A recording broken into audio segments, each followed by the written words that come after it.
हाँ भाई दोस्तों नमस्कार। तो कल मैंने शायद कुतुबुद्दीन ऐबक की एडिंग डलवा दी थी। ओके, अब यहाँ एक लिस्ट बनाओ मेरे साथ साथ।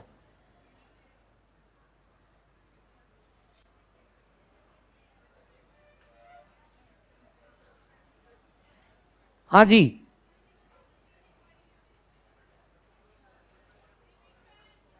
हाँ कुछ।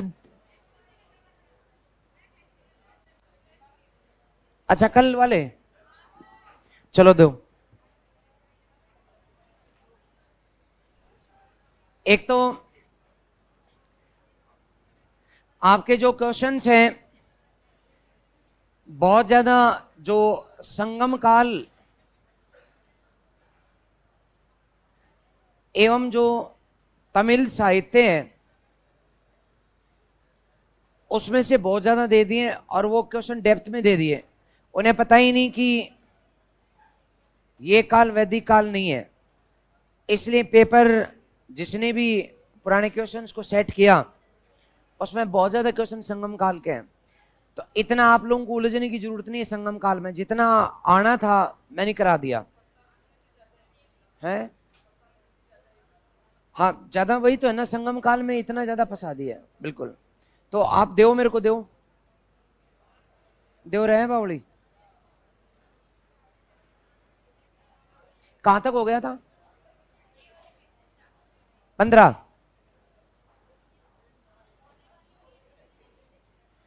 16वां मैंने बता दिया था आपको कल। 16वां क्वेश्चन ठहरे बच्चों। अब क्वेश्चन नंबर 16 निकालो तो।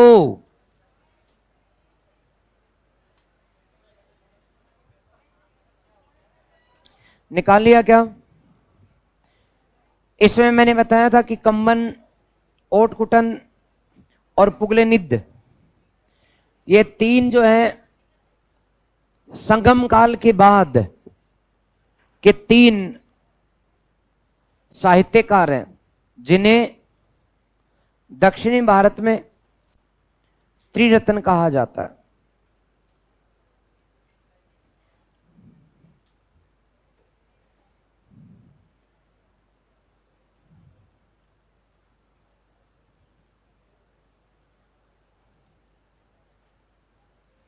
तो भाई कोई शायर है, शायरी प्रस्तुत है।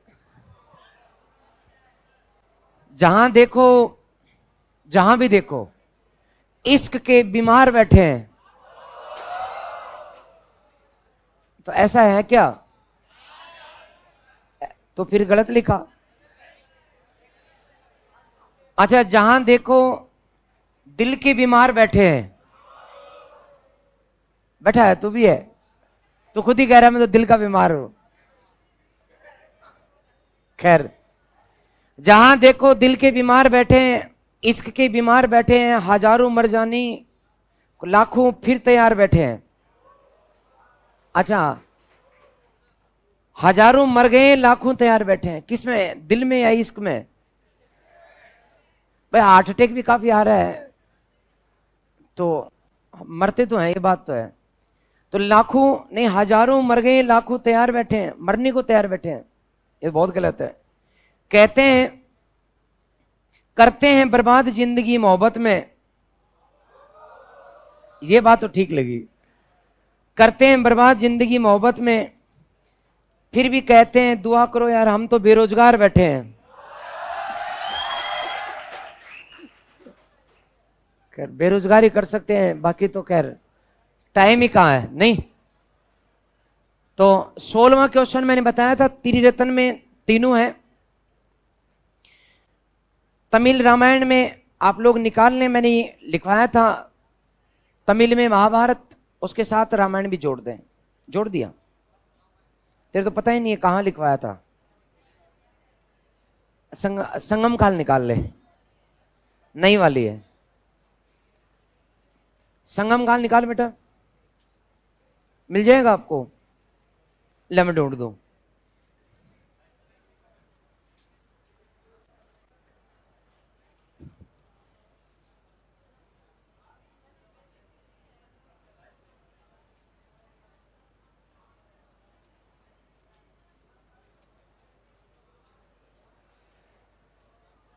वैदिक काल से ठीक पहले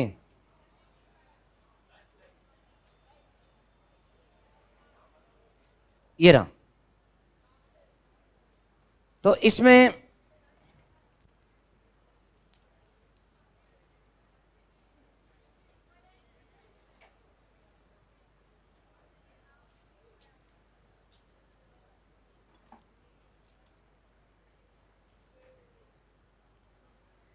तिलवरी पुतनार ने महाभारत का तमिल भाषा में अनुवाद किया। यहां कंबन नहीं है क्या?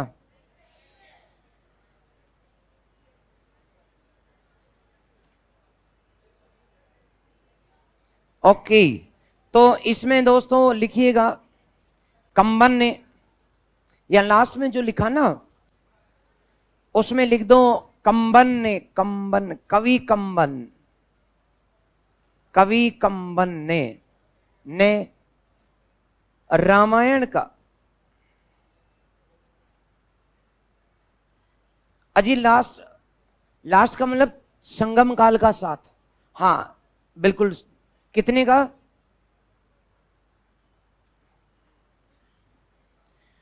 तो कवि कंबन ने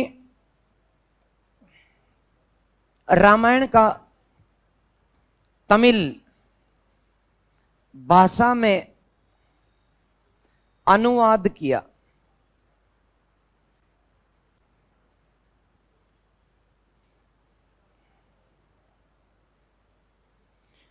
ओके, तमिल साहित्य में किसे तमिल साहित्य का महाकाव्य कहा गया?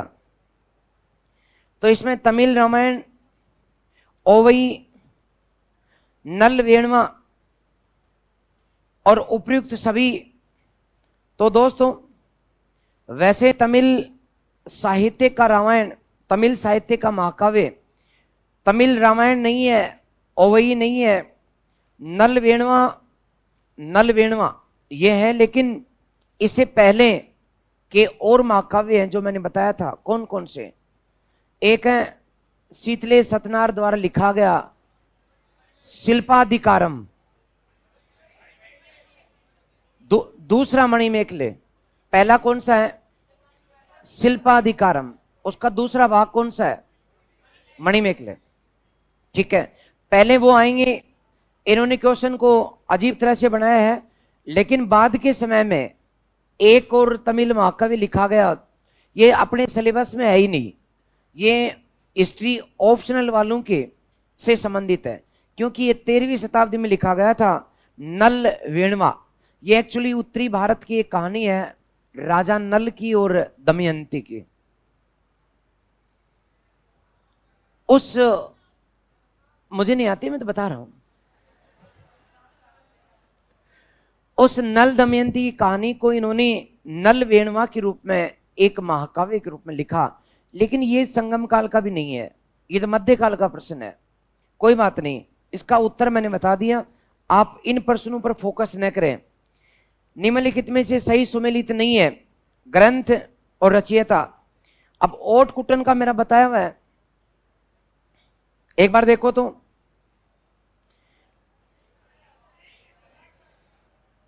जेंगोदार भी बताया हुआ है, नहीं बताया?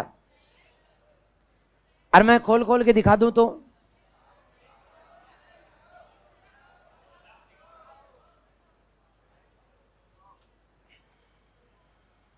लो, मैं, मेरे को एक रजिस्टर दो, मैं दिखाऊं। डेली आ रही है ना बेटा? ओके।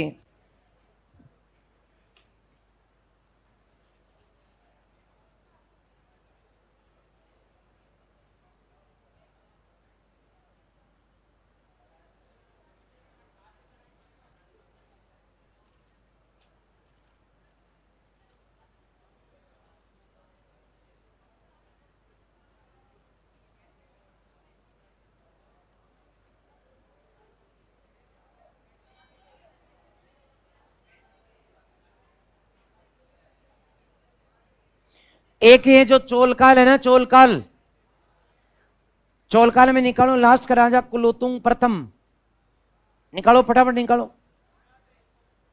अरे चोलकाल में लास्ट का राजा कुलोतुंग प्रथम, कुलोतुंग प्रथम लास्ट का राजा है, लास्ट का।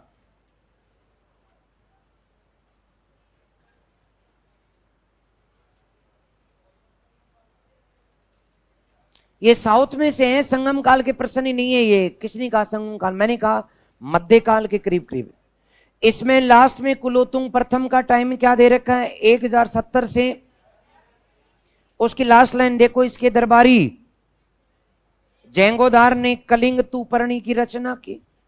ये और यहां पर क्या लिखा हुआ है? लेकिन यहां पूछा गया है कि सुमेलित नहीं है, तो इसके अंदर ओवई का ओटकुटन नहीं है, और ये ओटकुटन ये सही नहीं है। इसका उत्तर ये है। जबकि अभी मैंने जो बताया था नल वेणवा, उसका लेखक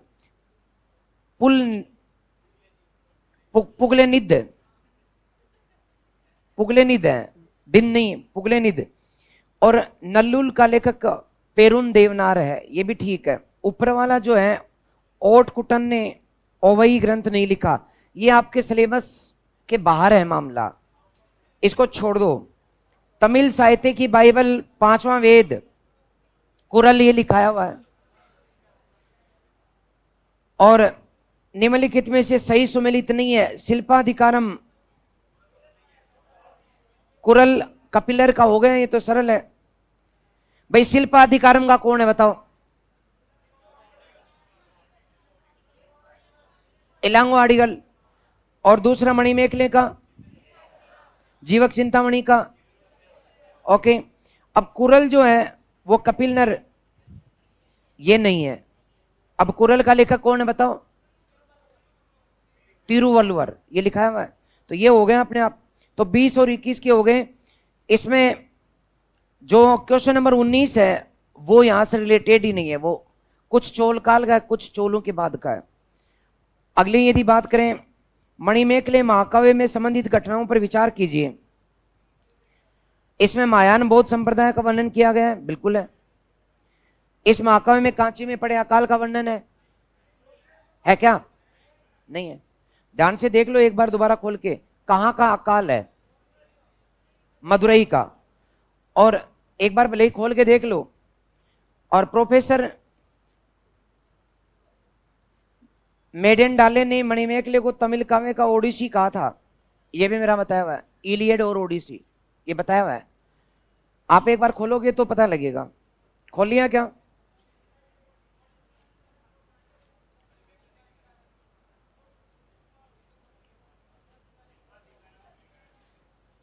एक मिनट, संगम साहित्य में निकालो शिल्पाधिकारम, ये तमिल साहित्य का ओडिसी है, तो ये भी गलत हो गया। तो इस प्रकार से 3 और 2 गलत हो गए और इसमें सिर्फ एक बचा। और देखो इसमें मणिमेखले मैंने लिखा रखा है यहां पे, मदुरई का अनाज व्यापारी था खुद ही। कौन? शीतले सतनार। अब इसमें देखो नीचे लिखा मदुरई में अकाल पड़ा था, लिखा हुआ है। अरे मिल गया ना? देखा ही नहीं आपने, पता ही नहीं है। अच्छा वेरी गुड, देख रहे हो ना? तो देखो, तो इसमें सिर्फ एक बचा। अब इसमें ऑप्शन कहां है? केवल एक, फर्स्ट वाला। ओके, किस ग्रंथ में औषधियों और चारों वेदों का वर्णन मिलता है? फिर से, हालांकि उत्तर जो है इसका परिपादल है, लेकिन ये फिर आपके काम का नहीं है, ये फिर चोल काल के बाद की घटना है। दक्षिण भारत में मौर्य आक्रमण का उल्लेख किसमें मिलता है? ये आपको कराया हुआ है मेरा, एहनानरु पुरुनानरु, मौर्य काल में कराया हुआ है। नहीं लिखा है मैंने, मैं दिखा दूंगा अभी खोल के।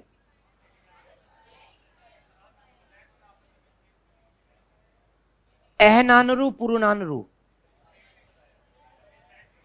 ओके, चलो मैंने बताया था, लिखा है नहीं। तो इसमें दोनों ही उत्तर सही आएंगे। ये बहुत बढ़िया याद करने का तरीका है। एहनानरु पुरुनानरु ये तमिल साहित्य के वो ग्रंथ जिनमें मौर्य काल का आक्रमण का उल्लेख है। शिल्पाधिकारम से संबंधित असत्य कथन बताओ। शिल्पाधिकारम को तमिल साहित्य का रत्न माना जाता है। अगला, तमिल भाषा का पहला काव्य ग्रंथ है। प्रोफेसर मेडाल ने इसे तमिल साहित्य का इलियड माना है। अब ये भी गलत हो गया, उल्टा कर दिया दोनों में। इसमें कौलन की पत्नी कणंगी जैन बन गई। क्या ये बात सही है? बिल्कुल। ये जो कणंगी है, एक मिनट,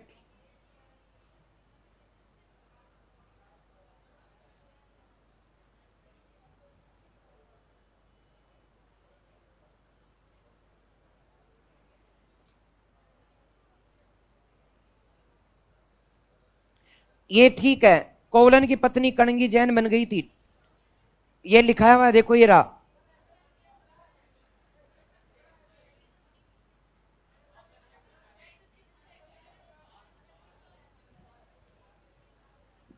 तो ये तो तीसरा हो गया ना, फिर जो तीसरा ऑप्शन है वो अपने आप ही गलत हो गया, देखते ही गलत हो गया। तो कोवलन की पत्नी कणंगी भी जैन बन गई थी, तो साफ लिखा हुआ है, आप देख लो इसमें। अगला है उच्च न्यायालय के न्यायाधीश का, खैर मैं तो बता दूंगा, लेकिन फायदा क्या है। उच्च न्यायालय के न्यायाधीश व मुख्य न्यायाधीश किसकी शपथ लेते हैं? पद और गोपनीयता की, संविधान के प्रति निष्ठा। इस प्रकार से ये दोनों शपथ लेते हैं, एक और दो। संविधान की रक्षा की तो है, संविधान की रक्षा की है। एक मिनट रुको, प्रधानमंत्री, मुख्यमंत्री, सीएजी, सुप्रीम कोर्ट की सीजीआई, ये चार ही लेते हैं, ये पद और गोपनीयता के नहीं लेता। लेकिन याद रखें इसमें सीजीआई तो है शामिल। न्यायाधीश के पर लगे आरोपों की जांच हेतु पीठासीन द्वारा एक जांच समिति का गठन किया जाता है, जिसमें सदस्य कौन कौन होते हैं? पारंगत विधिवेता नहीं, किसी उच्च न्यायालय का मुख्य न्यायाधीश, हाँ। तीसरा, देश का कानून मंत्री नहीं। उच्चतम न्यायालय के 3 न्यायाधीशों की एक समिति, एक मिनट रुको, यह भी नहीं। सर्वोच्च न्यायालय का मुख्य न्यायाधीश या उसके द्वारा चयनित कोई भी वरिष्ठ न्यायाधीश। तो 2, 5 और 6,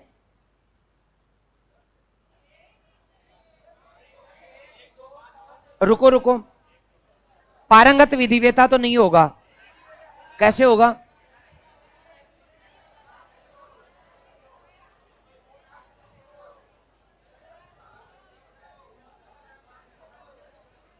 आपको जैसे पढ़ाया गया वैसे अच्छा है, बहुत अच्छा है,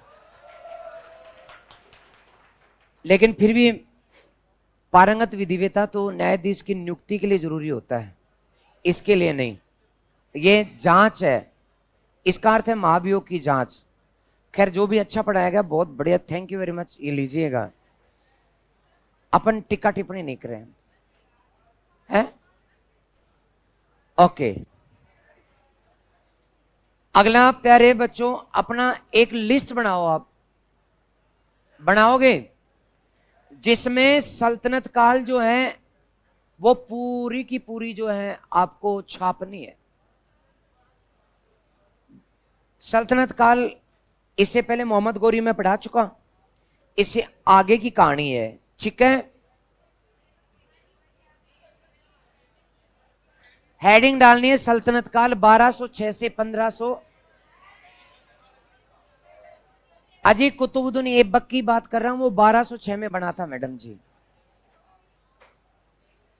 कुतुबुद्दीन ऐबक है ना, उसी में ऐसा बनाओ सुंदर सा, या बावली है कतई। एक बात और सुनो, सल्तनत काल में कितने वंशों ने राज किया?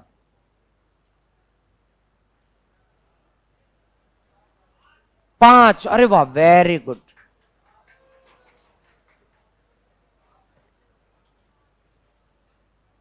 पहले वंश को मामलुक या गुलाम वंश कहा जाता है। मामलुक या गुलाम वंश, गुलाम को नीचे लेना पड़ेगा भैया, गुलाम वंश।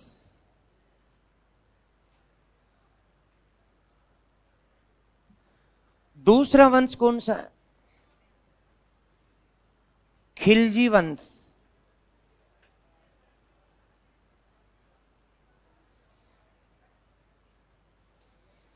तीसरा वंश तुगलक वंश। अरे वाह, वेरी गुड, होशियार है। और इसके अगला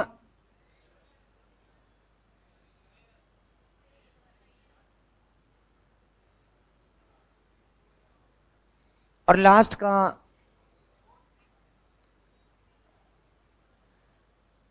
लोधी वंश।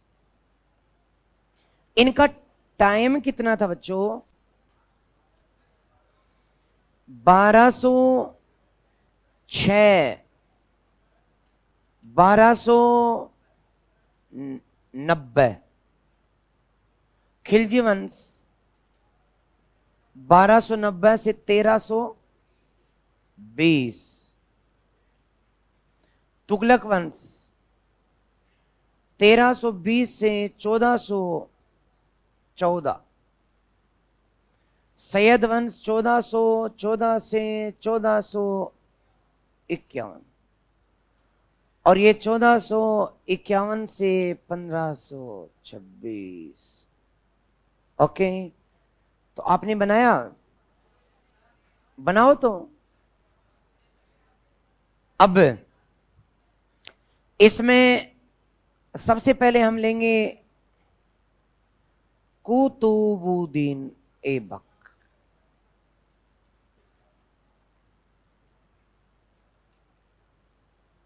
ऐबक। फिर इसमें हम लेंगे इल्तुतमिश।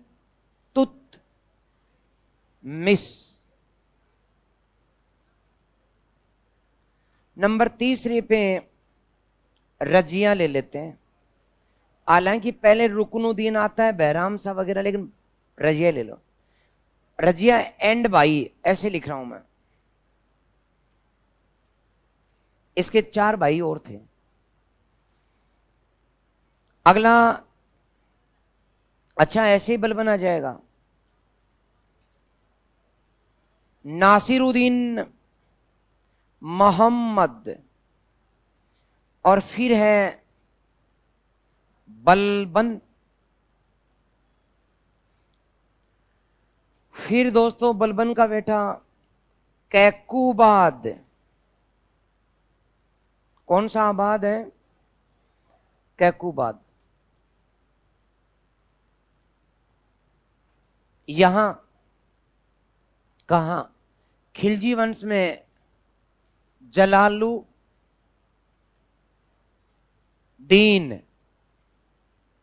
खिलजी। बोले तो जेके अलाउद्दीन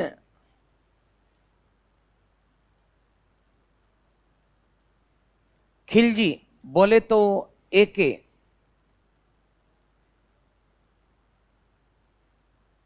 मुबारक सा खिलजी। बोले तो एमएस के तुगलक। सबसे पहले गयासुद्दीन तुगलक। कौन सा दीन है? गयासुद्दीन तुगलक, अर्थात जीटी। नंबर 2 मोहम्मद बिन तुगलक। ओहो, आप लोगों का आश्चर्य देखकर मुझे भी आश्चर्य होता है। बोले तो एमबीटी। तो जीटी के बाद एमबीटी। फिर फिरोज शाह तुगलक, मतलब एफएसटी।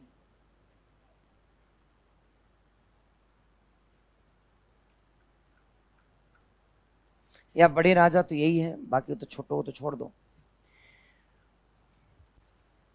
इसके बाद सैयद वंश, तो नंबर 1 खिजर खां।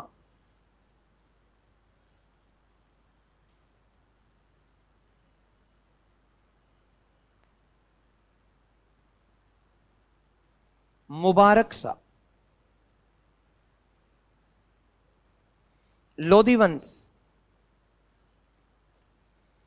सिकंदर लोधी, नहीं सॉरी, बहलोल लोधी।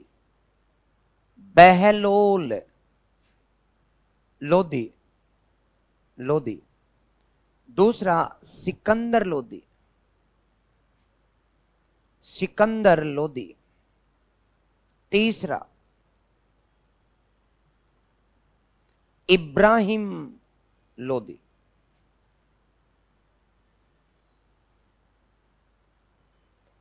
ये लो साहब, इतना कचरा पट्टी पढ़ना है अपने को, है। अब क्वेश्चन आएंगे कि नहीं आएंगे गारंटी नहीं है।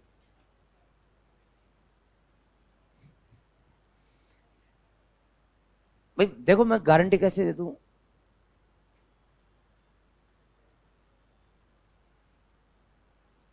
अब इतने राजाओं में एक एक दिन में दो दो तीन तीन, दो दो तीन तीन सलट जाएंगे।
तो प्यारे दोस्तों, लिख दिया क्या?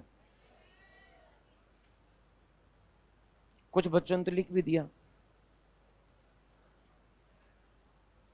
स्मार्ट है। सारी लड़कियों ने लिखा है पहले, है ना? लड़कियां सारी स्मार्ट है, हो ही नहीं सकती।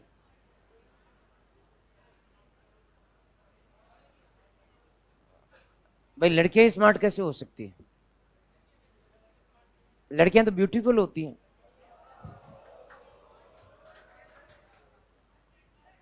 स्मार्ट लड़के होते हैं।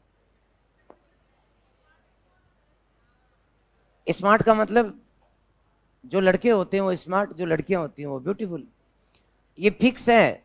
इंग्लिश में यदि लड़कों के लिए आप ब्यूटीफुल लिख दोगे तो नंबर कट जाएंगे, और लड़कियों के लिए स्मार्ट लिख दोगे तो नंबर कटेंगे। अब जैसे मान लो आजकल लेकिन घालमेल बहुत चल रहे हैं जी। जो लड़कों के कपड़े वो लड़कियां पहनने लग गई, इसलिए अब लड़कियां भी स्मार्ट हो गई है।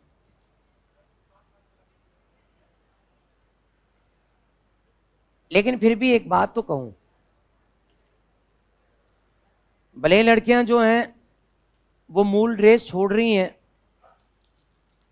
बात तो है, लेकिन अंग्रेजों की तरह हमारी अगली जो पीढ़ी आएगी ना, आप आज के 15 साल 20 साल बाद, उसमें आज जो लड़कियां हैं बाद में वो माताएं बनेंगी।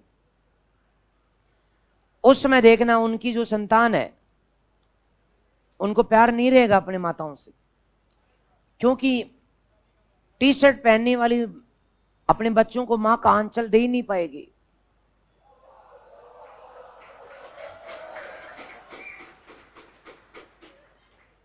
अरे तो तोड़े को की है।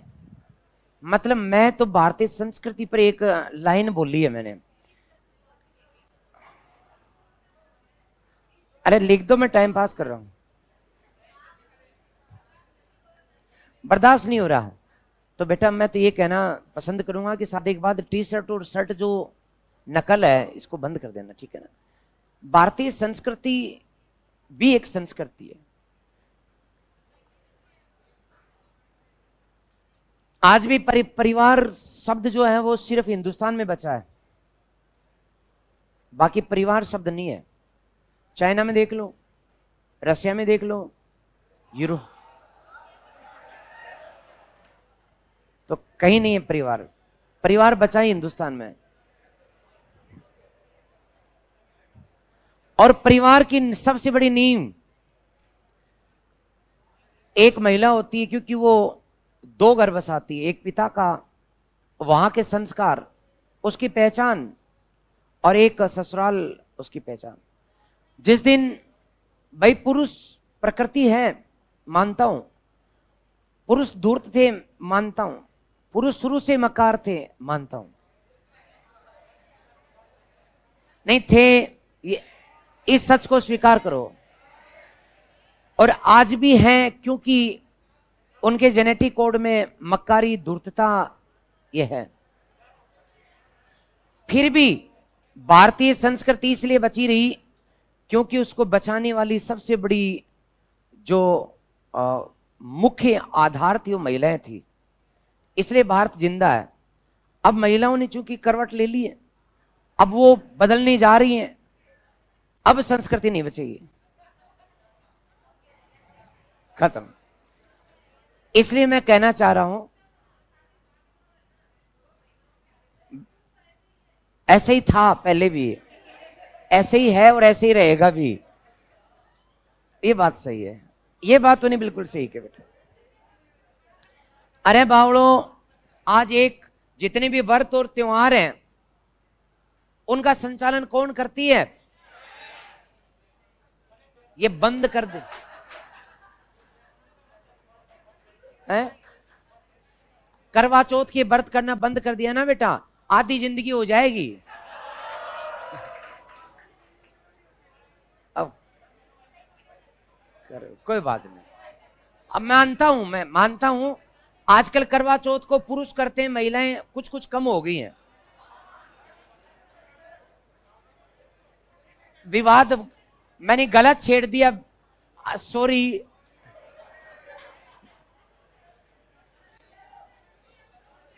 आ जाओ भाई, देखो ऐसा मजाक भारी पड़ा ना, मामलूक या गुलाम वंश याद रखें, ये सारे के सारे एक दूसरे से संबंधित नहीं है। कुछ एक है, कुतुबुद्दीन ऐबक और इल्तुतमिश, ना ये बाप है, ना ये बेटा है, ना ये दोनों भाई हैं, अलग अलग है। इल्तुतमिश की पुत्री रजिया भले ही है, लेकिन इल्तुतमिश, रजिया और नासरुद्दीन के बाद में ये जरूर एक परिवार के हैं, लेकिन बलबन फिर अलग है। तो इनमें देखा जाए तो तीन परिवार हैं। एक जिसे कुतुबी परिवार कहते हैं, जिसे इल्तुतमिश का इल्बरी परिवार कहते हैं, जिसे बलबनी परिवार कहते हैं। तो तीन परिवारों ने मिलकर के ये मामलुक या गुलाम वंश चलाया। सबसे पहले कुतुबुद्दीन ऐबक की बात करें तो इसकी समस्या तगड़ी थी। कल जो मैंने बताया था वो समस्या कि इसको भारतीय प्रदेशों का प्रभारी तो बना दिया, बट इसका जो बड़ा साडू था जिसका नाम यल्दोज था, आप लोग देखिएगा, यल्दोज वो कहां बैठा? गौर में बैठा। तो यल्दोज ने इसे कहा कि गौर का स्वामी मैं हूं और तू मेरी अधीनता स्वीकार कर ले। इसने कहा भाई कर लूंगा, बदले में क्या मिलेगा? बोले बेटे का ब्याह कर दूंगा, और क्या चाहिए तेन। तो इसलिए इनके बीच किसी भी तरह की रसाकसी समाप्त करने के लिए इन्होंने यहां गौर की अधीनता स्वीकार कर ली, लेकिन यहां से यल्दौज उसे कंट्रोल करने की कोशिश करता है। अपनी शाही छड़ी और ताजोबा भेज देता है मुकुट, कि तू मुकुट पहन, कि तू मेरा अधीनस्थ है। इसने कहा ठीक है जी। अब ऐबक इन प्रदेशों का प्रभारी तो है, लेकिन उसके ऊपर संकट है जीजा का, बोले तो कुबाचा का। यहां रिश्तों में कोई भेद नहीं है। ये एक बहुत बड़ी गंभीर समस्या है। जैसे आज सुबह पेपर पढ़ा, तो उसमें एक लखनऊ की घटना देख करके फिर अजीब सा मन हो गया कि एक मुस्लिम लड़की जो एमबीबीएस की पढ़ाई कर रही थी लखनऊ में रहकर, गांव की रहने वाले। लखनऊ में उसके नाना थे, उसके 2 मामा थे, और वो वहां रहकर की पढ़ाई कर रही थी एमबीबीएस की। अच्छी बात है, सारी इंटेलिजेंट। लेकिन उसकी छोटे मामा जो है वो उसे शादी करना चाहता है।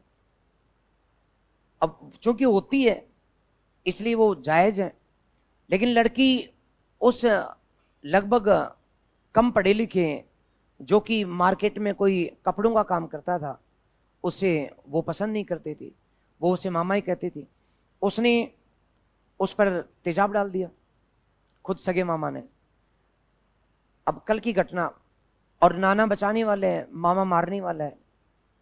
कहां रिश्ते कहां उलझ गए पता नहीं लग रहा। तो ये एक समस्या है। तो ये समस्या यहां भी थी कि ऐबक का वैसे जीजा है, बट ये नियंत्रण करना चाहता है, अपना साम्राज्य बढ़ाना चाहता है। इसलिए ऐबक जो था वो लाहौर में रहा, क्योंकि वो सेना के साथ यहीं डटा रहा कि तेरी सेना आएगी तो भी मैं देख लूंगा। अच्छा, ये इधर से कोई भी अटैक कर नहीं सकता। यूं अटैक कभी भारत पर ना तो हुआ ना कभी होगा। अब होने को आगे तो हो जाए क्या पता, लेकिन आज तक भारत पर इस राजस्थान के रास्ते से किसी ने भारत को नहीं जीता, नहीं जीता। ना गुजरात के रास्ते से किसी ने भारत को जीता।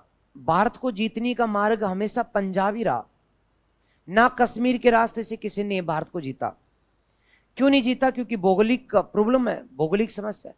राजस्थान के मरुस्थल में कई लोग आए तो थे आक्रमण के लिए, लेकिन यहां की विषम परिस्थितियां देख करके यूं कहीं लौट गए। जाने कितनी आक्रमणकारी चौहानों पर आक्रमण करने के लिए अरब आए तो थे, बट रेगिस्तान में ऐसे भटके कि बिना पानी के उनको पता ही नहीं लगा कितनी सेना धूल के अंदर समा गई। इसलिए विदेशों में भी, मध्य एशिया तक ऐसा लिखा गया था कि जो हिंदुस्तान है उसमें सिर्फ हिमालय, और इसके ऊपर हिमालय पर्वत, तो उसको भी पार नहीं कर सकते, ना ऊपर से आ सकते ना नीचे से। ये एक पतली सी तंग रास्ता है जिसमें से एंट्री, और उसी के छोर पर मुहाने पर जो है वो कौन है? लाहौर। इसलिए लाहौर में रुका रहा। आप ध्यान देंगे कि चाहे मोहम्मद गजनवी आया तो इसी रास्ते से, मोहम्मद गोरी आया तो इसी रास्ते से, चाहे बाबर आया तो इसी रास्ते से, चाहे नादिर शाह आया तो इसी रास्ते से, चाहे अहमद शाह अब्दाली आया तो इसी रास्ते से, तैमूर लंग आया तो इसी रास्ते से। जितने भी आक्रमण हुए सारे पंजाब और हरियाणा के रास्ते से। इसलिए जितने भी युद्ध हुए वो सारे हरियाणा में हुए। चाहे आप महाभारत का युद्ध देख लो, चाहे आप पानीपत का, तराइन का कोई भी युद्ध देख लो, सारे हरियाणा में हुए। क्योंकि सिंधु नदी पार करने के बाद में पंजाब पर तो नियंत्रण आसानी से हो गया, लेकिन हरियाणा के खाली मैदान ने यहां गंगा यमुना के दोआब वालों को यहां रोकने का मौका दिया। इसलिए सारे युद्ध हरियाणा में हुए। तो ये रोकने के लिए लाहौर में रहा, ऐबक लाहौर में रहा, और लाहौर में 1206 में वो शासक बना। उसने सुल्तान की उपाधि नहीं ली। ली क्या उपाधि? नहीं ली। क्यों नहीं ली? क्योंकि उसका बाप बैठा है। कौन? उसका ससुर जल्दोज।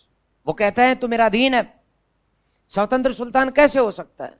इसने कहा नहीं जी ससुर जी, हम काहे को सुल्तान रहेंगे, आप जो कहोगे हम तो वही करेंगे। इसलिए सुल्तान की उपाधि नहीं ली, बल्कि ऐबक ने किसकी उपाधि ली?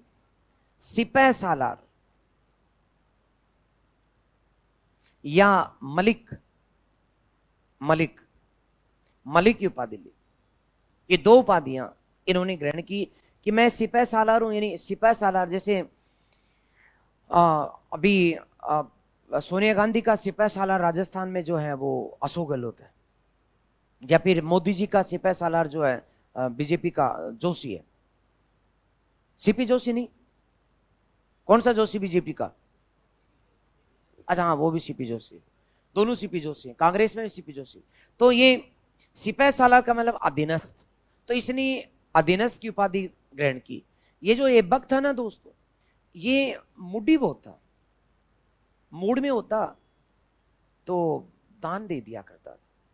जैसे मान लो कि तुम में से कोई जाए कि मैं तो बेरोजगार हूं, तो वो उसे लाख रुपए तो उठा के ये दे दिया करता था। इसलिए उसे क्या कहा जाता था? लाख बक्स। लाख रुपए यूं ही बक्स देता था। तो आप लोग गए नहीं थे क्या? लाख लाख तो मिल जाते। हाँ, तो मैं बात करता हूं, मैं बात करता हूं आपके लिए, बिल्कुल। अगली बात, ऐबक ने दोस्तों अजमेर, चूंकि उस जमाने में भारत की राजधानी हुआ करता था, तो उत्तरी भारत की राजधानी के रूप में अजमेर विख्यात था, क्योंकि अजमेर के शासकों का यहां हिमालय तक नियंत्रण था। लाहौर से लेकर के पूरा नियंत्रण था दिल्ली तक। तो ये अजमेर पर नियंत्रण कर लिया। कहते हैं कि थोड़े दिन पृथ्वीराज तृतीय का बेटा, पुत्र कौन था? गोविंदराज।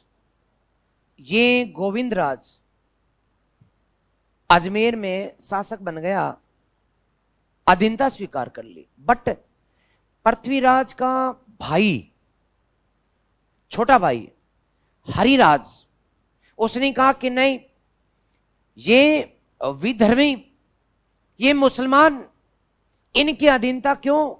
अरे राजपूत हो, या तो सिर काट दो या कटा दो, ऐसा राज नहीं चाहिए, बदला लेंगे, खून का बदला खून से। तो हरिराज ने विद्रोह कर दिया। हरिराज ने विद्रोह कर दिया, राजपूतों की सेना जुटा ली, चौहानों की सेना जुटा ली, चंदेलों का साथ ले लिया, और इसके साथ साथ उसने चारों तरफ से गुजरात के चालुक्यों का साथ ले लिया, और करीब 40,000 की सेना लेकर के और वो अजमेर पर आ गया। अजमेर में इतनी बड़ी सेना इसके पास थी नहीं, तो गोविंदराज जो था उसे हटा दिया, और गोविंदराज को हटा करके अजमेर का शासक कौन बन गया? हरिराज। हरिराज केंद्र को मजबूत करके अब दोबारा से इन ऐबक और इन गोरियों को हराने के लिए निकल पड़ा। तभी सूचना मिली कि अजमेर में तैयारी चल रही है एक बहुत बड़े विद्रोह की। तब ऐबक आया और इस समय उसने तैयारी बहुत मजबूत की, और पुष्कर के युद्ध में, पुष्कर घाटी में यह युद्ध लड़ा गया। और उस युद्ध में हालांकि राजपूत ने बड़ी बहादुरी से सामना किया, लेकिन जीत किसकी हुई? ऐबक। क्योंकि जैसे ही हरिराज ने गोविंदराज को निकाल दिया था अजमेर से, तो गोविंदराज भागा भागा गया कि मैं राज तो करूंगा, लेकिन ऐसी जगह करूंगा जहां ना मेरे चाचा आए ना वो आए। तो इसने कहा कि कहां करेगा? फिर तो जंगल में चला जा। बोले हो, जंगल में चला जाता हूं। ये जंगलों में चला गया। और कैसे जंगलों में? घने जंगलों में। और ये घने जंगल जहां पर शेर रहा करते थे, बाघ रहा करते थे, लोग नहीं जाया करते थे। कौन से जंगल? रणथंभौर। तो रणथंभौर की स्थापना किसने की? इसलिए रणथंभौर के जो शासक बाद में बने, रणथंभौर का किला बनवा करके और यहां रणथंभौर से शासक करना, यानी सवाई माधोपुर जो क्षेत्र है उसमें अपना राज्य स्थापित कर दिया। किसने? गोविंदराज। अब गोविंदराज चला गया रणथंभौर के राज्य की स्थापना करने, और राज्य में स्थापना कर बैठा। हरिराज अजमेर का शासक था, ऐबक ने हरिराज को हरा दिया। अब अजमेर का शासक कौन बनेगा? ऐबक। इसलिए तब से, कब से, तब से अजमेर खालसा या केंद्र शासित प्रदेश रहा। जिसका दिल्ली पर राज रहा उसी का अजमेर पर अधिकार रहा। इसके बाद अजमेर में कोई राजा नहीं बना है। बना कोई? नहीं बना। किसी राजा, चाहे मेवाड़ का हो कोई, चाहे मारवाड़ का हो कोई, किसी ने अजमेर पर नियंत्रण नहीं किया, क्योंकि ये दिल्ली का सबसे खालसा केंद्र शासित प्रदेश रहा।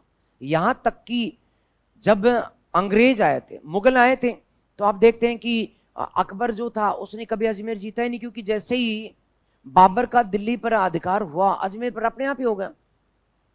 हमारी मानसिकता होगी राजस्थानियों की कि दिल्ली का है अजमेर, दिल्ली पर अधिकार, अजमेर में अपने आप, कोई यही नहीं संभालने वाला। इसलिए आप देखते हैं कि अकबर ख्वाजा साहब की यात्रा करने के लिए सीधा आता है, एंड चला जाता है। इसके बाद में आप देखते हैं कि अकबर यहां दुर्ग बनवाता है, देखते हैं जहांगीर का, शाहजहां का, सब कुछ काम। और इसके बाद छोड़ो, अंग्रेजों ने भी अजमेर को केंद्र शासित प्रदेश बनाया, अजमेर मेरवाड़ा के नाम से। भारत में 4 चीफ कमिश्नरी प्रांत थे, जिनमें एक अजमेर मेरवाड़ा, दूसरा दिल्ली, तीसरा कुर्ग और चौथा बलूचिस्तान। तो उसमें हमेशा के लिए अजमेर से राजा खत्म हो गए। इसके बाद अजमेर में कोई राजा नहीं बना। जिसका दिल्ली पर अधिकार होगा उसका अजमेर पर अधिकार होगा। तो इस प्रकार से अजमेर को खालसा बना दिया, केंद्र शासित प्रदेश इसने बना दिया, ऐबक ने बना दिया। ऐबक जो था उसने अजमेर में विग्रहराज चतुर्थ बोले तो बीसल देव या बड़ा बीसल, तो बीसल देव का एक संस्कृत महाविद्यालय था, संस्कृत महाविद्यालय बनवाया हुआ था, उसे इसने तुड़वा दिया और इसके स्थान पर क्या बनवा दिया? 2.5 दिन का झोपड़ा। तो आज भी 2.5 दिन के झोपड़े, आज भी की दीवारों पर, इस संस्कृत महाविद्यालय की दीवारों पर जो नाटक था हरि के लिए लिखा हुआ है, उसकी पंक्तियां, इस ऐबक ने दिल्ली में इन तुर्कों का विजय स्तंभ स्थापित करवाया, जिसे कुतुब मीनार कहा गया। ये इसका ओनली ऐबक क्या करा पाया? प्रारंभ करा पाया, पूरा नहीं करा इसका।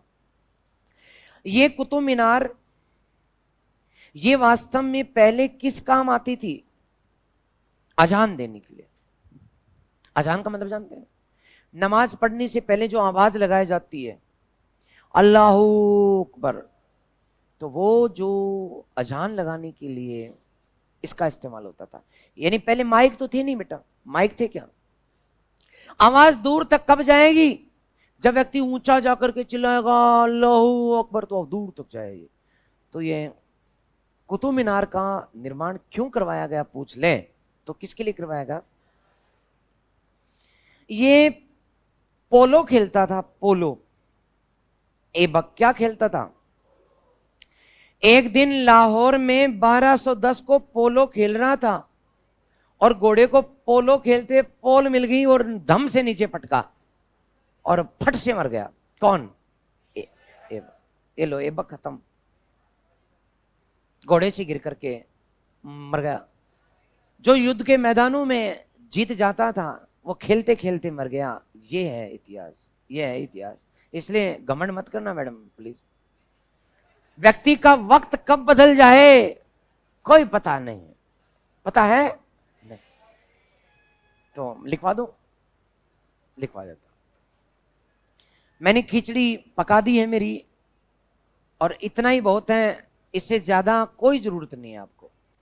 इसलिए मैं बता रहा हूं, एक एक दिन में 3-3 शासकों को सल्टा करके 4-5 दिन में मैं पिटारा बंद कर दूंगा ये आराम से। ये मध्यकाल का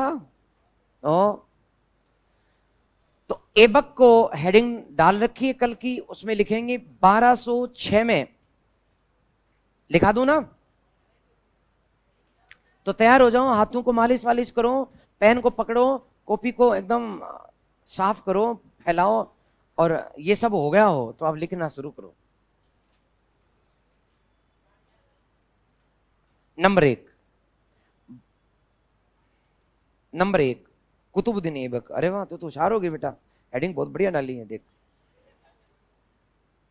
तो लिखेंगे बिंदु नंबर 1, मैं 7-8 बिंदु लिखाऊंगा। बिंदु नंबर 1, 1206 में ऐबक ने 1206 में ऐबक ने लाहौर में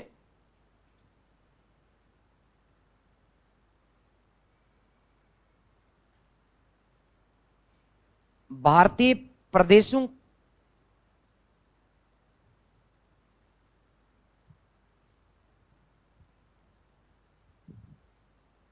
भारतीय प्रदेशों का शासक पद ग्रहण किया।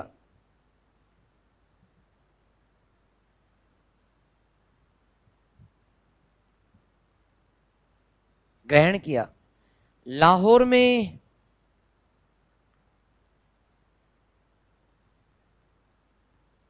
लाहौर में रहा। लाहौर में मृत्यु हुई।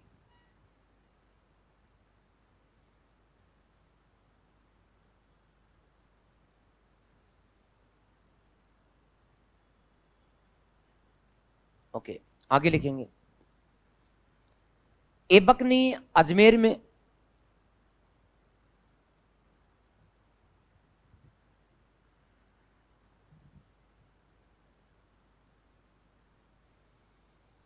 अपनी अधीनता में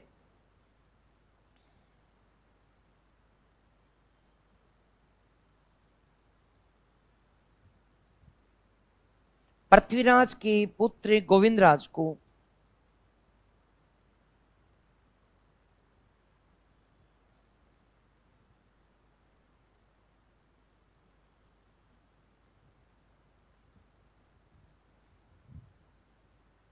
शासक बनाया।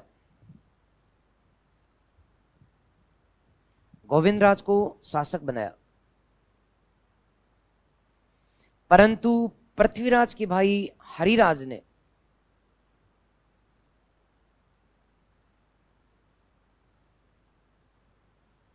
हरिराज ने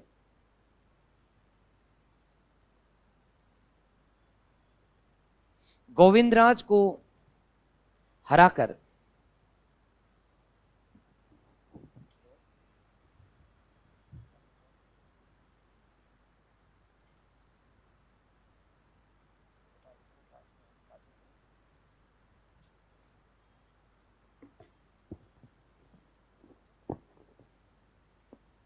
हरिराज को हराकर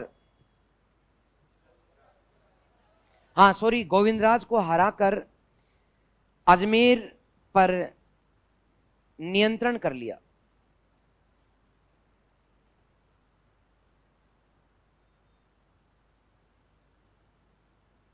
नियंत्रण कर लिया। गोविंदराज ने रणथंबोर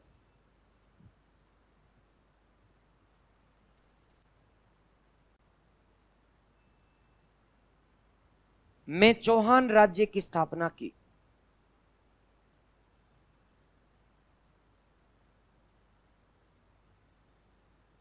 चौहान राज्य की स्थापना की।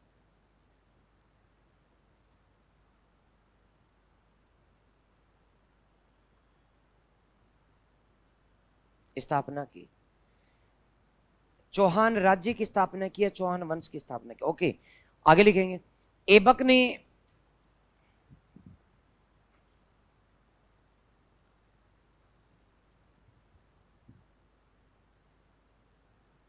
हरिराज को पराजित कर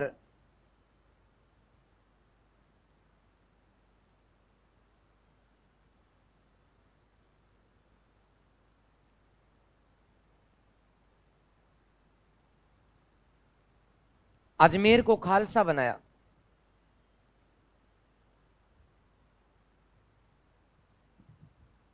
अजमेर को खालसा, कोष्टक में लिख देना केंद्र शासित। खालसा की कोष्टक में लिखेंगे केंद्र शासित, खालसा बनाया।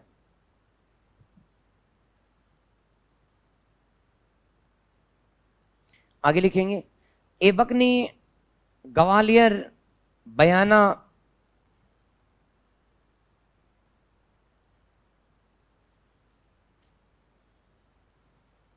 ऐबक ने ग्वालियर, बयाना एवं बनारस जीता।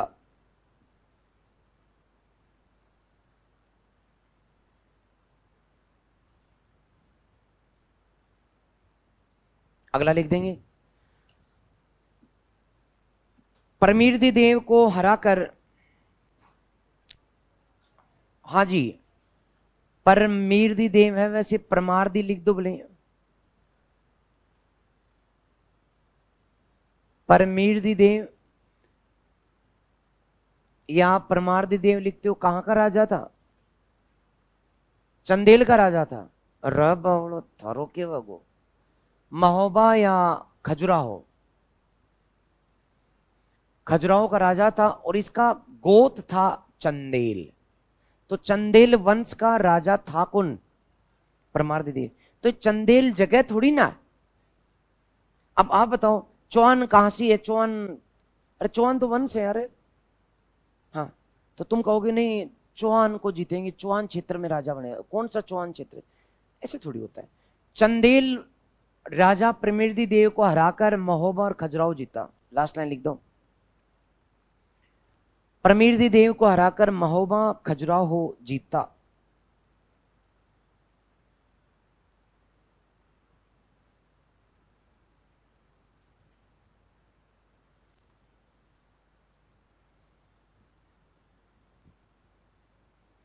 ओके, अब अपनी जीतनी जातनी की बातें तो होगी, आगे लिखेंगे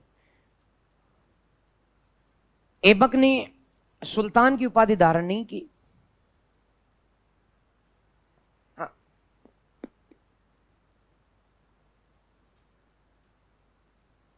ऐबक ने सुल्तान की उपाधि धारण नहीं की। सिपह सालार, सिपह सालार, सी मैं लिख रहा हूं, मैं लिख रहा हूं सिपह है यानी सिपाही, सिपह है सालार, जो सैलरी लेता है वह सिपाही। सिपह सालार या मलिक की उपाधि ली।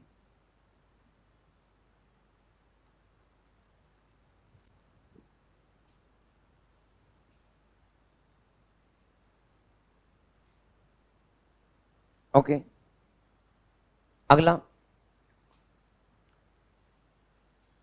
ऐबक ने इंद्रप्रस्थ के पास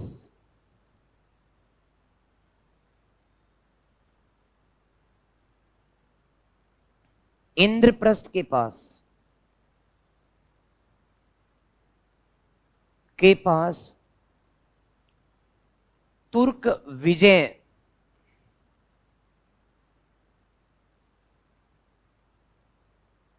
तुर्क विजय स्तंभ के रूप में कुतुब मीनार का निर्माण शुरू करवाया।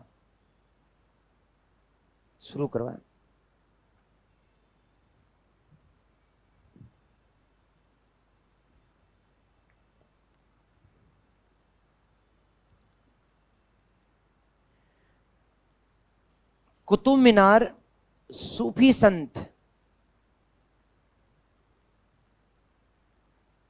कुतुबुद्दीन बख्तियार काकी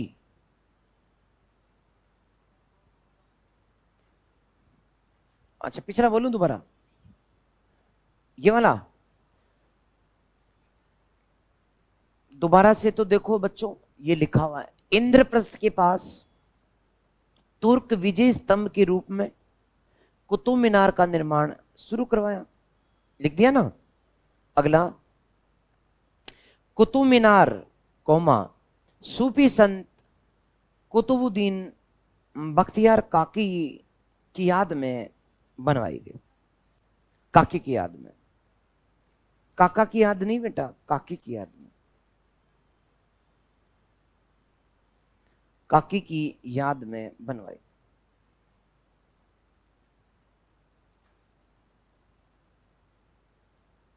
ओके। अगला, अजमेर में, लिख दिया ना यहां तक, नहीं लिखा। कुतुबुद्दीन बख्तियार काकी की याद में बनवाई। इतना ही तो लिखना था यार, लिख दिया ना। ओके। अगला, अजमेर में, अजमेर में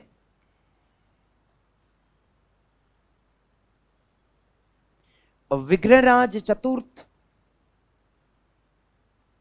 विग्रहराज चतुर्थ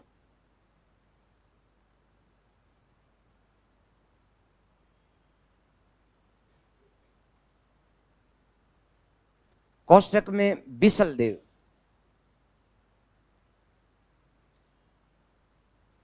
के संस्कृत महाविद्यालय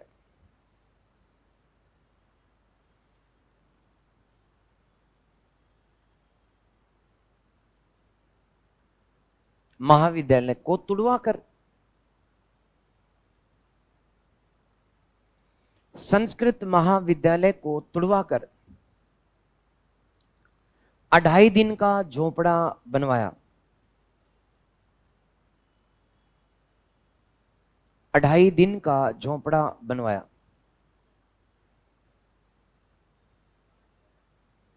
अच्छा, महाविद्यालय में अटक गया। अजमेर में विग्रहराज चतुर्थ या बिसल देव के संस्कृत महाविद्यालय को तुड़वाकर 2.5 दिन का झोपड़ा बनवाया। ठीक है ना, लिख दिया ना यहां तक। ओके। अगली बात, कितने बिंदु हो गए बच्चों? 10 हो गए, तो बस लास्ट में आ गए हम भी। ऐबक को लाखों का दान देने के कारण, ऐबक को लाखों का दान देने के कारण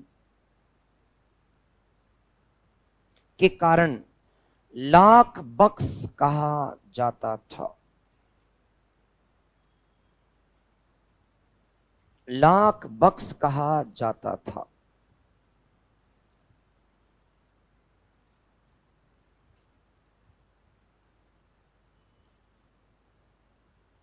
ओके। अगली लास्ट बात, 1210 में लाहौर में, 1210 में लाहौर में पोलो खेलते समय, पोलो खेलते समय घोड़े से गिरने के कारण, घोड़े से गिरने के कारण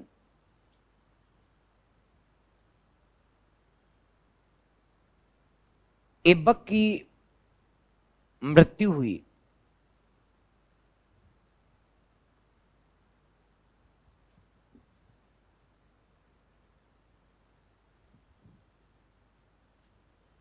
ओके, तो ऐबक खत्म, खत्म। अब हेडिंग आपकी अगली, इल्तुतमिश। कौन सा मिस? किसको मिस करोगे अब जी? ये खत्म। अब हम इसको भी खत्म करेंगे। इल्तुतमिश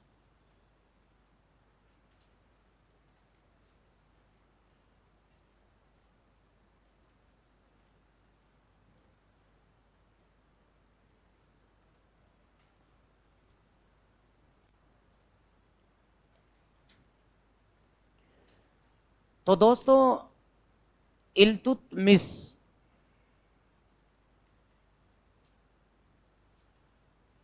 जी कौन है? इसका शासन 1210 से लेकर 1236 तक। कौन है ये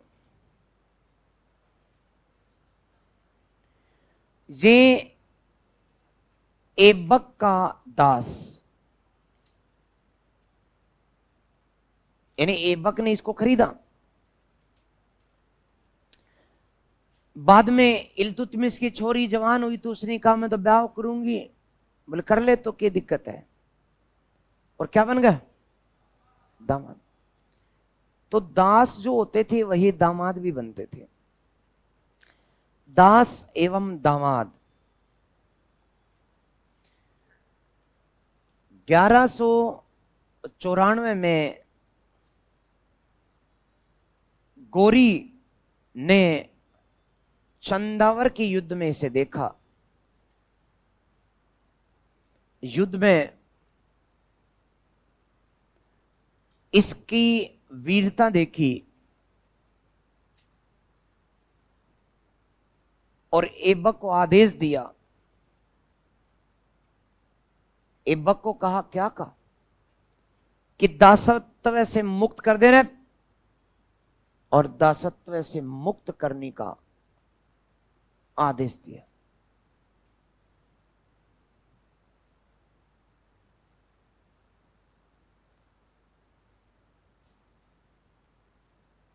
ऐबक को दासत्व से मुक्त करने का आदेश दिया।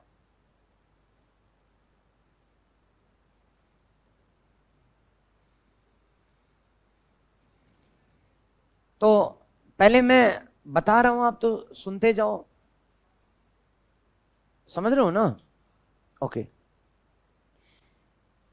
तो इसलिए शासक बनते समय यह क्या, ये कोई दास है क्या? है नहीं, पहले ही फ्री कर दिया इसको कि भाई तो आज के बाद में दास नहीं, स्वतंत्र है। तो इसलिए ये शासक बनते समय दास नहीं था। लेकिन ऐबक मृत्यु के समय ये कहां का गवर्नर था? बदायूं, यूपी का गवर्नर था। तो फिर यही शासक क्यों बना? बात ये थी कि ऐबक का बेटा नाम है आराम सा, तो वो आराम से लाहौर में शासक बन गया।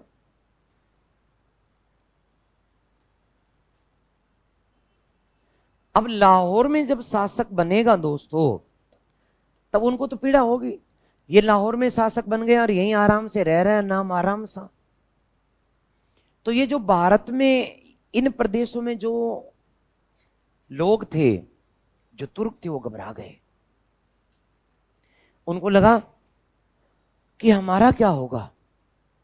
तो उसने अपने में से किसी एक आदमी को दिल्ली का शासक बनाने का निर्णय लिया कि अपन जो है वो दिल्ली का शासक बना देते हैं। और उन्होंने आपस में विचार किया।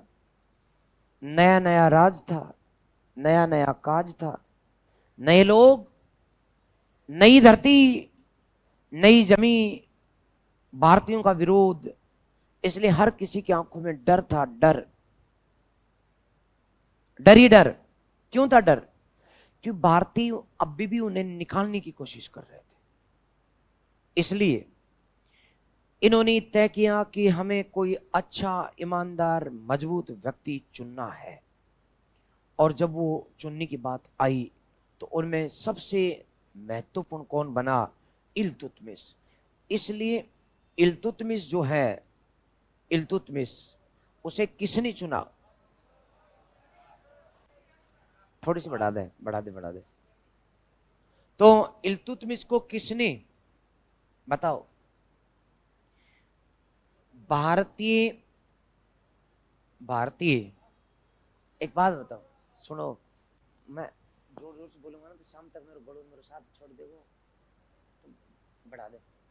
नहीं इतनी नहीं, इतनी प्यार से, प्यार से, प्यार से। ऐसा कान मत मरोड़ा यार, प्यार से।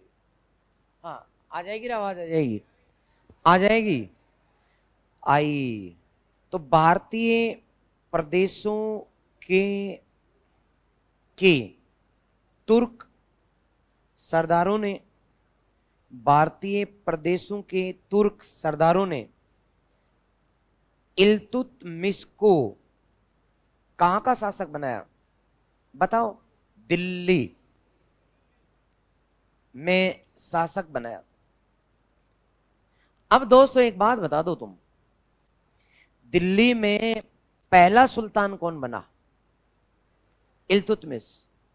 दिल्ली का पहला सुल्तान, दिल्ली का प्रथम शासक किसे कहते हैं जिसका राज्य अभिषेक दिल्ली में हुआ? इसलिए भारत में सल्तनत काल का वास्तविक संस्थापक भी किसको कहते हैं?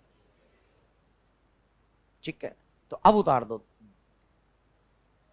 बात अब समझ में आई।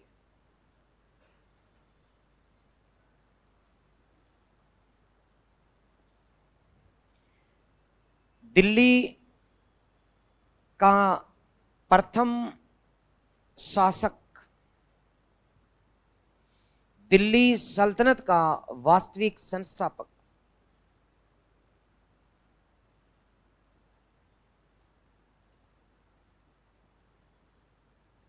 वास्तविक संस्थापक कहा जाता है?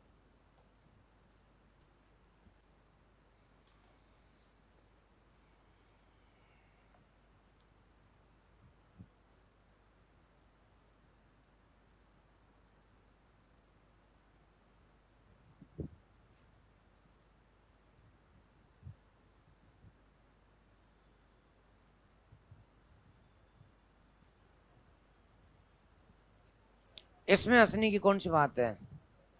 बताओ भाई, किसी का फोन बजा, अब ये गलत बात है कि उसका फोन क्यों बजा, बट बच गया, बच गया। अब आपके हंसी फूट रही है तो ये समझ से बाहर है। यहाँ हंसने के लिए कोई बहाना चाहिए, कोई भी चलेगा।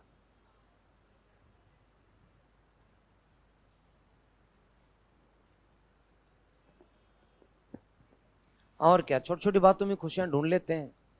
कितने अच्छे लोग हो, मानना पड़े।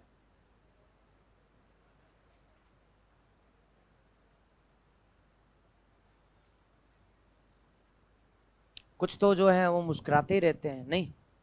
अरे कुछ बापड़ी के इसके कभी मुस्कान देखी ही नहीं मैंने। तुझे कह रहा हूं मैं। अरे बेटा कौन सा गम सता रहा है, बता तो सही। पढ़ाई का इतना बोझ ना ले, इतना लोड ना ले। कई बार तो मुझे ऐसा लगता है कि आरपीएससी की सारी जिम्मेदारी तेरे पर ही आई हुई है। एक बात और सुन लो, दूसरी काम की बात बता रहा हूं। वो इस बात के लिए सरकार को घेरा गया कि भाई वैकेंसियां क्यों नहीं निकाली, आचार संहिता लग गई। तो सरकार ने इसको रियलाइज भी किया है। कल मिले थे युवा लोग और आश्वासन भी दिया है कि आचार संहिता की समाप्ति के साथ ही सारी वैकेंसियां, जिनमें लगभग 11 प्रकार की वैकेंसियां आपकी भी है, उसमें थानेदार मतलब एसआई और एएसआई, इसमें कोई कमांडेंट कमूडेंट भी शामिल होता है, कौन होता है? तो ये 3-4 प्रकार की वैकेंसियां जो हैं वो आचार संहिता समाप्ति के साथ ही। क्या कहते हैं, आपकी पूरा नाम क्या है? उप उप निरीक्षक, प्लाटून, प्लाटून कमांडर, हाँ कमांडेड, जो भी नाम। तो है ये वैकेंसियां जो है, ये शायद आपकी आरपीएससी लेगा एग्जाम, और अभ्यर्थना वित्तीय स्वीकृति के बाद वित्त मंत्रालय, वित्त विभाग के पास ही रह गई।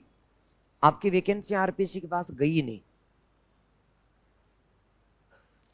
और उन अधिकारियों को भी लताड़ा कि भाई आप लोगों ने इतनी देरी क्यों की। तो खैर जो भी है। और एक बात बताओ, सच है कि सच में आपकी वैकेंसी आ जाती तो क्या कर लेते?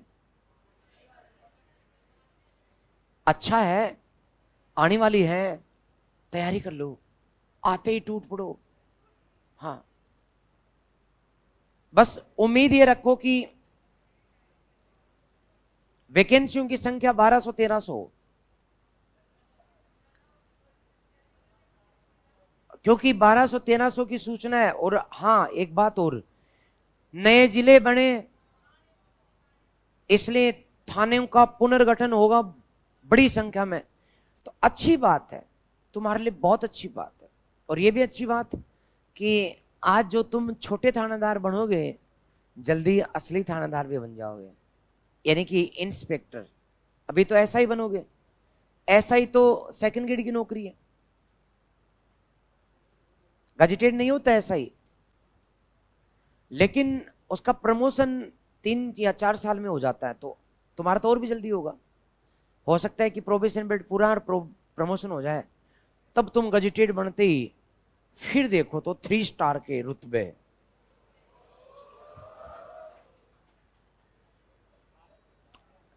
सपना लेना चाहिए, लेकिन सपने ऐसे हो जो कि नींद में ना लिए जाएं। उठते बैठते जागते चलते फिरते पढ़ते सपने आए, नींद के सपने अच्छे नहीं होते। ठीक है, लिख दिया क्या? दोबारा सुनो। हाँ, मेरे पास में 2 क्वेश्चन आए। एक तो कहते हैं कि सर इसको 2.5 दिन का झोंपड़ा क्यों कहते हैं? इसका निर्माण जो करवाया गया था मोटे तौर पर 2.5 दिन में तोड़ के। ओके, अगला लिखा है कलम से लिख नहीं सकते, तो फिर कंप्यूटर लिया, लैपटॉप लिया, उस पर लिखना शुरू कर दे। कलम से लिख नहीं सकते तो भाई मैं तो क्या सलाह दूं? जो कलम से नहीं लिख सकता, पेन से चला नहीं सकता, फिर पढ़ता क्यों है? समझ रहे हो? तो फिर लिखा कलम से लिख नहीं सकते, उदास दिल के अफसाने, हे गालिब कैसे बताऊं कि हम तुम्हें दिल से याद करते हैं, बाकी तुम्हारा दिल और तुम्हारा खुदा जाने। तो बैठा नहीं, मजा नहीं आया, मजा नहीं आया। मैं थोड़ा चेंज करता हूं। कलम से लिख नहीं सकते, उदास दिल के अफसाने, हम तुम्हें दिल से याद करते हैं, बाकी तुम्हारे दिल की तुम्हारा खुदा जाने। मजा नहीं आया, मजा नहीं आया। अब की बार जिसने भी लिखा उसका मन कहीं बहका हुआ था। खैर प्यारे दोस्तों, मैंने ये लिखा है, दोबारा सुनो। इल्तुतमिश कौन था? इलबरी वंश का, ऐबक का दामाद और दास दोनों। इसे 1194 में गौरी ने देखा लड़ते हुए। ऐबक की सेना लड़ रही है, गौरी की सेना भी लड़ रही है। ऐबक की सेना लड़ रही है, गौरी की सेना लड़ रही है। गौरी की सेना आगे बढ़ पाती, तभी ऐबक की सेना का एक सेनापति सैनिकों के साथ तेज गति से राजपूतों को काटते हुए युद्ध को जीत लेता है। गौरी देखते रहता है, इतना बड़ा योद्धा कौन है रे? बोले इल्तुतमिश है, मेरा दास है। बोले इतना योग्य आदमी को तूने दास बना रखा, मुक्त कर दे इसको फटाफट। तो इसलिए 1194 में गौरी ने चंदावर के युद्ध में इसकी वीरता देखी और ऐबक को इल्तुतमिश से दासत्व से मुक्त करने का आदेश दे दिया। अगला, ऐबक की मृत्यु के समय कहां का गवर्नर था?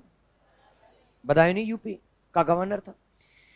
ऐबक का बेटा आराम सा लाहौर में शासक बन गया, तो दिल्ली के जो सरदार थे भारत के, वो चिंतित हो गए।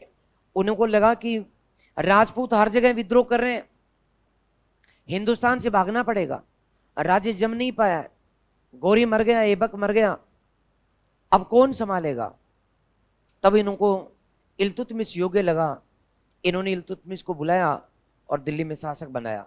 इसलिए दिल्ली में राजसत्ता ग्रहण करने वाला पहला शासक और दिल्ली सल्तनत का वास्तविक संस्थापक इसको कहते हैं। ओके सर, मुख्य विषय हिंदी अभी शुरू ही नहीं हुआ। ये लिखा किसने है ये बताओ? अच्छी बात है, मैं उसकी तारीफ करना चाहता हूं। पर्ची किसने दी? अरे मैं उसकी एक खास बात देखी लिखावट में, इसलिए तारीफ करना चाहता हूं यार। आप थे क्या? अच्छी चीज दिखी मैंने आपकी। राइटिंग की जो स्किल है गजब है कौन लेकिन? इस भाई के एक भी अक्षर शुद्ध नहीं है, इसकी हिंदी का हाल क्या होगा? हिंदी को देख लो तुम, इसकी हिंदी में बिंदी लगी हुई है।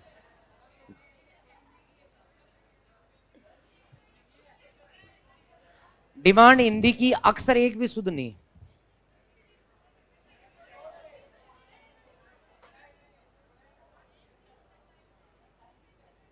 ओके